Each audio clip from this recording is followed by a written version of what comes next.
we mentor families, as I'm sure you do now too, who have babies and they're just kind of stuck in those periods of darkness and optimism and hope and concern. And one of the hard questions to deal with during that time frame is, how do I process all this? This is a big deal, and yet at the same time, it isn't. You know, it's your baby, it's your family, and so it's helpful for, I think, others to hear how those of us that have gone before are processing and how we were able to handle it. And what I love about your story is you just went on with life. You did it. Well, she's yours. I mean, if you had a heart condition yourself, I took it as like she was a part of me, and this is what I would do for my own self. You know? Sure. That's, I guess, the mother instinct, and so we're going to get her the best. It doesn't matter what it costs. It doesn't matter how many years he has to work to pay for it. Yeah. You know, Yeah. It's just, you just do what you have to do, and you'll think about the other stuff later. Right. She just has to live. So how is Kurt? Kurt was 5 at the time. And how is he doing through all of this? Because there's a lot of talk right now about siblings of kids with special needs or, medical issues. We just never experienced that. Our kids have always been very supportive of Sarah. They understand. It's a really, truly is an avenue I kind of wish that we weren't going down as a community. But, what about the siblings and stuff? And I think, for us, we're just a family, and it's what it is. And we have Sarah, and we know we have to care for her, and there's things that are different. Just curious, how did you handle all of this with Kurt? Well, Kurt is the oldest child, so he has that oldest child, and plus he was a little boy. He just loved her.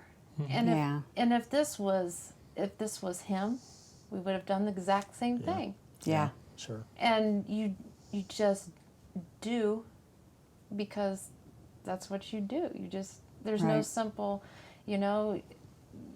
he had to go to grandma's a lot, and he got shuffled between his mom and dad and my mom and dad, and I'm thankful that my dad was alive at that time to help with him. And for him, I think it was fun because he'd go to grandma's house. Sure. Who can want that? Yeah, right. And it wore on him after a while, because we were in the hospital for 3 months. Yeah, 30 days the first time, and then 3 months the second. Hospital That's a long visit. time. Yeah. And at the end of the 3 months, it was starting He to was wear tired. on him. He wanted to go home, and he wanted his normal back. But it's like this is the way our it is, normal right now. So, Yeah. But Kurt would come for a little while, and then he would want to go. I mean, he was there very short amounts of time. Yeah. And it was hard to leave him, but again, I don't regret that. So any advice for our parents that are concerned? Maybe they're having to take a lot of time away from the other kids. I think in your heart what you have to do. And and the kids Kurt, he understood why it was going on. Kids understand more than people. He knew she was sick. Give them credit for. I agree with that. They can feel. They're very they know. resilient. Yeah. Yeah. And now that he's 16, almost 17 years old, he forgets. Yeah. Yeah. Right. So take us through the journey with Chelsea after the heart surgery. Well, it was actually during the heart surgery time. Her surgery didn't go as well as they'd hoped. The heart was a lot worse shape than what they expected. They could only know just so much, So until they really got in and to know what they needed to do, and they see how much worse it is, they tried their best, They have to disassemble the heart completely. They just lay it completely flat open. It's only the size of her fist. Yeah. Like a walnut. And he sews it back together piece by piece and puts a little patch in the middle and puts it all back together. And they restart the heart. And then they do an echo to see how it's functioning. And so when they brought her back from surgery, her about a day later, or 2 days later, she had a hole in the patch, got a leak. I think we had 4 heart surgeries, so it gets really blurry which one and what happened at what one, you know. But they put her on an ECMO, which is a heart-lung bypass machine. You know, they stopped her heart, and then the machine kept her alive, you know. And so, yeah, it's a tough for any parent to have to see and to experience. A very, very intense time. Just little things you never think about. Yeah. And you just think, okay, well, we'll do this, and then this happens. Right. And it's just like, where's the break? Yeah. Yeah. But there were no breaks. There were no breaks. There were no breaks.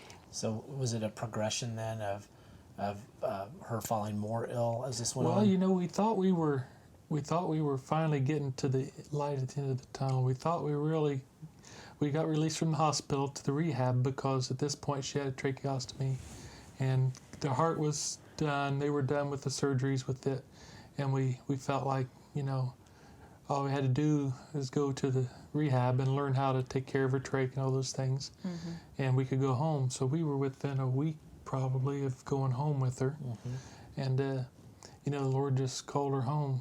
She just spiked a high temperature of 107, 7.9. and She never had seizures. and we're just like, really, this can't be really happening. And so they admit us back into the hospital, and there was just nothing they could do. She when the temperature went up, he played with her the day before in the bathtub, and Yep.